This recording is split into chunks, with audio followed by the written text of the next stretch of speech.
Donc le message que je voudrais passer à mes confrères néphrologues et pédiatres, c'est d'essayer de développer la néphrologie pédiatrique. Parce que en Algérie, il n'y a que 2 centres. Bien peut-être un troisième à Constantine et Inch'Allah peut-être un à Tlemcen, peut-être aussi à Stef.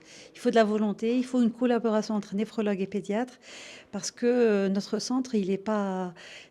On peut partir bientôt à la retraite. Moi, je pense qu'un jour, on sera à la retraite, mais il faut une relève.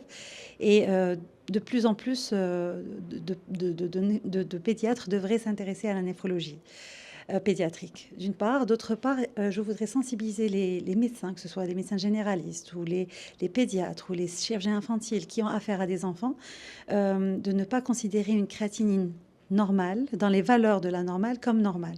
Par exemple, il faut savoir que la créatinine vient du muscle. Donc, plus l'enfant est petit, plus la créatinine est basse. Donc, un nourrisson, par exemple, de 3 mois qui a une créatinine à 8, il a une insuffisance rénale. La troisième chose, c'est la prise en charge précoce. On a eu énormément, quand je dis énormément d'uropathies qui ont été prises en charge tardivement alors que le diagnostic a été posé en anténatal, il y a un problème. Donc soit c'est les gynécologues qui n'orientent pas assez. Souvent c'est non, non, vous inquiétez pas, à la naissance ça va passer. Et ça, c'est dramatique parce qu'on les retrouve 5 ans après avec une insuffisance rénale qu'on ne peut pas traiter.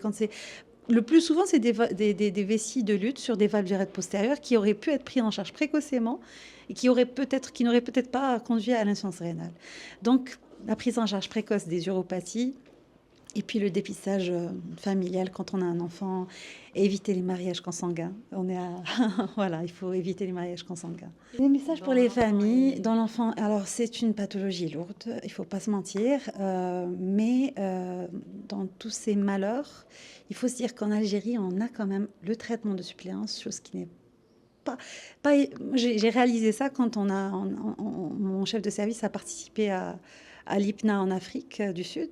En fait, beaucoup de pays en Afrique n'ont même pas accès à la base du traitement, à un ionogramme sanguin.